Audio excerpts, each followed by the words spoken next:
Hi there, I'm Jared Yamamoto, and welcome to Solo Moto. We have so much to talk about this week, and I just want to sit here and welcome you first and foremost. Let me introduce everybody from Instagram over here. I've got Instagram going, I've got Facebook and TikTok over here, and YouTube over here. So I've got all the different streamers that watch live every Tuesday at 2 o'clock on all of my various socials. Solo Moto was born out of my radio show, The Nightcap with Jared Yamamoto, which airs on WSB in Atlanta. That's 95.5 FM, and it's on every Saturday from 11 to midnight. I'm also part of a great current events show called The Von Hessler Doctrine, which you can hear daily on that same radio station from 3 to 7. And you'll have to forgive me in advance. The pollen is starting to impact me here in Atlanta. We had some of the highest pollen levels ever this weekend.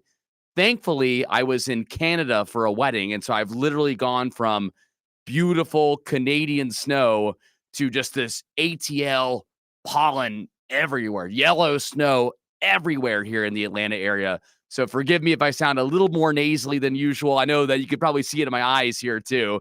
It's starting to impact me, but I am trying my best to not take any medication this season at all for it. I'm going to prove that I can beat the pollen gods out there and I can be stronger than it. However, the way it's going right now, it looks like I'm losing the battle already. So I will tell you about my adventures in Canada. I mentioned a little bit about it on the Von Hessler Doctrine, but I have some stories I want to tell that are quite interesting from my adventures in Canada. I want to help explain the tariff situation a little bit more. And I know that tomorrow there's going to be more the tariff, I guess the embargo, but the pause on Canadian and Mexican tariffs ends tomorrow. Canada has vowed to retaliate. I have my thoughts on that. I really want to talk about this. But first, I had no intention of starting with this, but I just read a story on WSBradio.com that I'm just shocked by. And that is that Georgia Tech had the most applications ever in the history of the institution, the history ever. I think it was 67,000 student applications that were sent out. And the reason why here in the state of Georgia, especially, I'm sure it's happening in other states as well, is because a lot of men are choosing not to go to college anymore. They're determining that it's not worth their time, and the college age population now is almost 2/3 now women to men. So 1/3 of college students are men, 2/3 are women, and that's remarkable to me after reading down this article. I had no, I always knew the ratios it was more female, but I did not realize that it was becoming like that. And that's because of the times that we live in now. People are determining that that college for their career sake is not worth it. And I think that for a while there were colleges out there that offered degrees that were let's just face it, they were bullshit degrees. And they were things that you could never use professionally. And I think a lot of parents now are realizing that. And with inflation and the cost of goods and services, a lot of people are saying, hey, you don't really need that. Now, that is not to push back on college anyway. There are plenty of great, and I'm talking about excellent college degrees that you can get out there. But there were a lot of scams, in my opinion, where young kids would get involved with these degrees and think that they could take it somewhere, and then they end up doing something completely different from what they majored in. And you know what I'm talking about. I don't want to get super political today with that, but you know what bullshit degrees I'm talking about, and there are plenty of them out there, and it was up to you. And thankfully, I was able. I brought this up on my nightcap before, but I was able to sit down at least with my parents and go over the cost of going to college, which is a big factor. And then when I got to college, I knew exactly what I wanted to do. I knew that I wanted to be on radio, and I went the route that was the best way to handle that. So I made sure that I did a mass communications journalism major and found the path that put me in the best spot. And I feel like a lot of kids, when they're going to college, they're not thinking about that next step. They're just thinking about, okay, well, now I'm in college because that's what people should do. And then they don't think about what that next step is. And it's interesting that here in Georgia, at least, there's not enough kids to fill the colleges. So they're I think in the month of March, they had a free application. So the application fees were waived across the board. And still, like, even though you're getting all these applications to Georgia Tech, for example, as I alluded to, they're still not filling all the colleges across the state of Georgia. So if you want to go to college, you probably can get a good deal. And I'm here to tell you, as your buddy, make sure that you pick a degree that you know that you can use in the future. Or if you're not sure about it, at least narrow it down to like 2 or 3. So that way you have an idea what the next 4 years are going to look like, whether it's grad school, whether it's going to get your PhD, whether it's going right into the workforce. There are a lot of different routes that you can take. And I feel like there's just not enough coaching and not enough advising on how to better spend your money. But also within this article, too, again, fascinating here. I had no intention of starting with this here on Solo Moto, but I did read that that there are more females going to Georgia Tech than males. And that, if you're from Atlanta, you're from Georgia, that is stunning to me. I never thought in a million years that at Georgia Tech, of all places, as a place that I used to go, I actually dated a couple of girls that went to Georgia Tech during my dating years, and I had plenty of fun. But one of the things that we used to make fun of Georgia Tech about was that it was very dude heavy compared to being girl heavy. And the fact that last year's freshman class was over 50% female is just mind boggling to me. So colleges across the board, they are adjusting, they are changing. Parents are getting smarter. They're realizing that if their kid doesn't know exactly what they want to do, maybe they take a couple of years before jumping into school. And I think it's what I think's even more interesting is that I hope that women are able to figure out, or I hope that women are able to have the same amount of options as men are going into the workforce. And maybe they decide in the next couple of years, well, I don't need to get that BS degree either. There are other paths to join the workforce in the future. That's what I'm hoping for. I just want to make sure that everybody is put in a good position to start their lives off correctly, because getting yourself, $50,000, $100,000 in debt to start off your life is going to put you in a bind. I have friends, even now in my 30s, that still can't buy a house because they're in so much student debt that they're having to pay back. And don't get me going on student loan forgiveness, because I think that would be completely unfair, because what about for the people that have paid off their loans over the years that worked really hard? I think that you can't just say, oh, well, they paid off their loans, but these guys, they were irresponsible over the years, but we'll give them a pass. So you'd have to find some way to make it fair for those that have paid their student loans off by giving them some kind of credit or something like that, or giving them just a stipend check or a stimulus check of some sort. But then you're giving so much money out that you don't know where that's even going to come from. So education is just wild here. I never thought in a million years, though, that Georgia Tech would have more females in their freshman class than males ever in my lifetime, and that the college level will be 2/3 women to men. That's just nuts to me, and it is a sign of the changing times here. All right, before I get to my Canada trip, I have some wild stories from that trip. I do want to play this video here, and forgive me for the aspect ratio here. I didn't do it the correct way. You'll be able to hear it, obviously, but it's Kid Rock and Donald Trump talking together about ticket scalping. And even though it's a weird scene, Kid Rock's rocking an American flag outfit, and Trump sitting at the Resolute desk while signing this executive order. And it's a weird looking sight, and I don't love everything that Trump does. But this one, as somebody that goes to a ton of concerts and a ton of shows, I actually agree a lot with the principle of what they're talking about here. Use bots and computer algorithms to buy up huge blocks of tickets and then jack up the price so that fans of live entertainers like Mr. Ritchie, I almost called him Mr. Rock, don't have access to concerts the way that they should. And when they do, it's at exorbitantly high prices. So what this executive order does, it charges the FTC and the Department of Justice with rigorously enforcing laws on the books in collaboration with state attorneys general that have power over consumer protection and other people who have the power to really crack down on this issue so that entertainers and fans won't be subject to these abusive and oftentimes illegal practices. Good. Thank you. I like Trump's response there at the end where he's just like, good. And you realize there was a lot of information there that was brought up. There are too many bots that are going in, and whether it's a sporting event or whether it's a concert, they go in there and they purchase all the tickets, and then they put them up on a secondary market, and they are way more expensive than they were on the initial market. And so I'm glad that there is at least people talking about it. Will an executive order fix it? I don't know. I feel like the bots are always going to be one step ahead.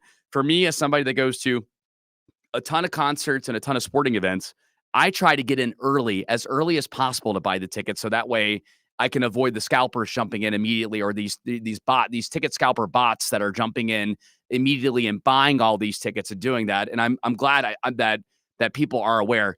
Will this executive order work long term? No, I don't think it's going to work long term, but I'm glad that we're at least starting to have the conversation about it. And speaking of sporting events, my goodness, my Braves are just looking absolutely terrible right now, starting off 0-5 this year. And I mean, Jurickson Profar, our new left fielder, just tested positive for PEDs, and he's ineligible for postseason play. I am just, this is just not the start that we needed as Braves fans, especially after last year where we limped into the playoffs, got swept by the Padres, just got swept in a 4-game series by the Padres. You've got opening day at Truist Park this Friday, and I think a lot of people are a little deflated about it. I mean, we're playing the Dodgers now. Maybe we'll win the next 2 games against them. I don't know. I mean, I'm hoping for it. I hate the Dodgers. I feel like this is a sign to me why MLB needs to jump in with what every sport is doing. They need to go on and put a salary cap on, because when teams like the Dodgers are able to spend so much money and just build these superstar teams, it's completely unfair for the other teams around the league, like my Braves. My Braves are some of the bigger spenders in the league, but we don't come anywhere near what the New York Mets and what the Los Angeles Dodgers spend. And we have a ton of people that are injured, and where I guess the hope is for us to basically tread water until Ronald Acuna Jr. gets healthy and Spencer Strider gets healthy. But one thing for sure, you can go out and at least enjoy the ballpark. I know my buddies out there brewing at the new Blue Moon facility out there, the Blue Moon Brewery. Go out there and enjoy some of his new beers out there.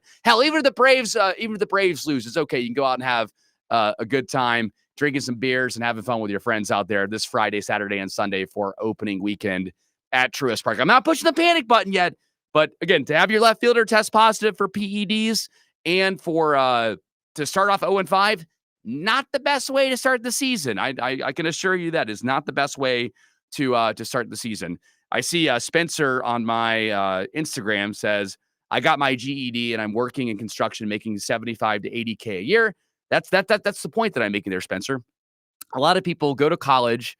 And again, I don't want to come across like I'm somebody that's anti-college. I think college was great for me, for example. I thought that it was a time for me to learn, to grow, and it certainly set me up for my professional career. But I feel like there's a lot of people that are 18 years old that go to college that don't know what they want to do, and then they just waste those 4 years, and then they're kind of in the same spot as they were before, which is why I think a lot of men, especially young men, are not going to college anymore. It's because like, well, I can go and get real money out there. They've wisened up. Why would I get myself in debt? I just hope that in the future that women have the same opportunity to leave high school and find a good paying job like men can, because a lot of men can jump into construction roles. Not saying that women can't, but it's just, I think it's easier for men to jump into roles like that than it is for women.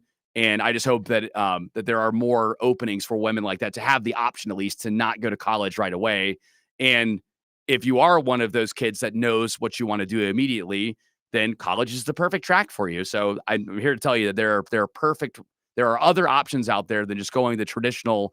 It was for me, it was taught, well, once you finish once you finish elementary school, you're definitely going to go to middle school. Once you finish middle school, you're definitely going to go to high school. And once you go to high school, you're definitely going to go to college. And now it's nice to have the options out there. And seeing these numbers are pretty fascinating to me. And I didn't even intend to spend this much time on Solo Moto. And I usually keep these to 15 minutes. I got to tell you a little bit about this Canadian trip here, because this Canadian trip was absolutely wild. There are some dear friends of ours, and we turned it into a ski trip. It was up in Banff, Canada. Highly enjoyed it.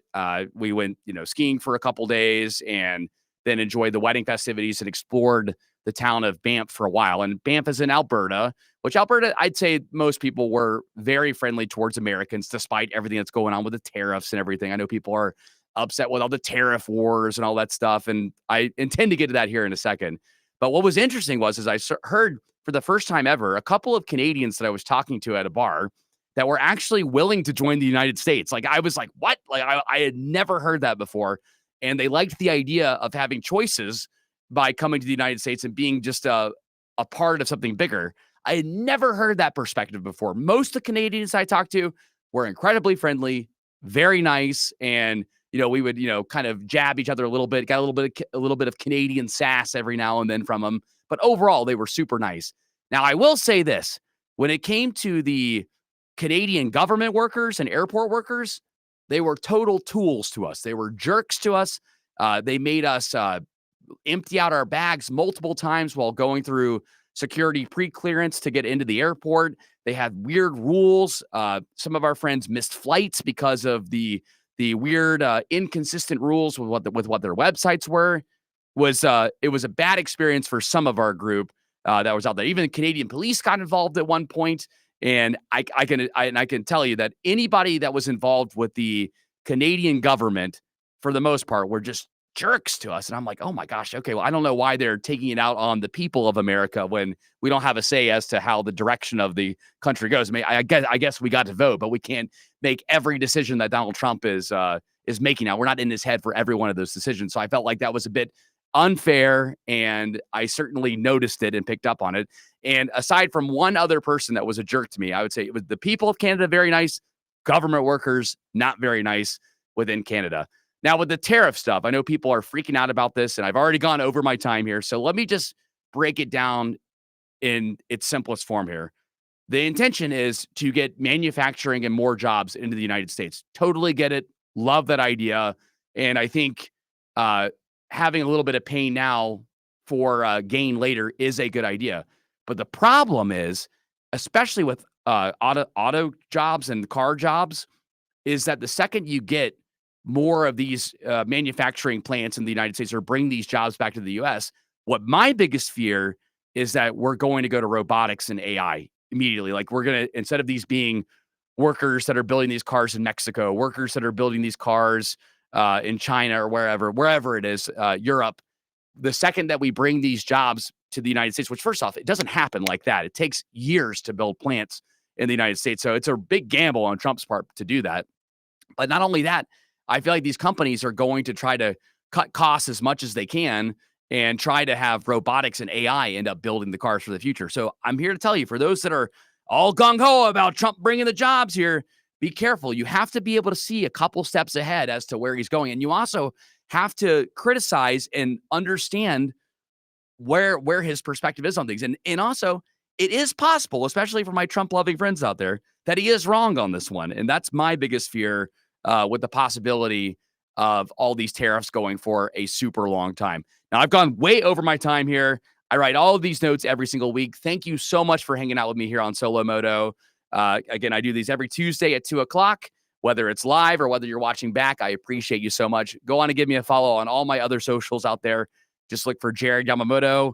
I guarantee you, I am the only Jared Yamamoto out there. And listen to my radio shows, whether you listen live from 3 to 7 every day on the Von Hessler Doctrine, or of course the Nightcap with Jared Yamamoto every Saturday from 11 to midnight. You can do it that way, or you can grab the podcast version of either of those shows wherever you get your podcasts here. I believe I've hit everything. Oh, one last thing. I have to say this here. I did not do a good job on radio yesterday.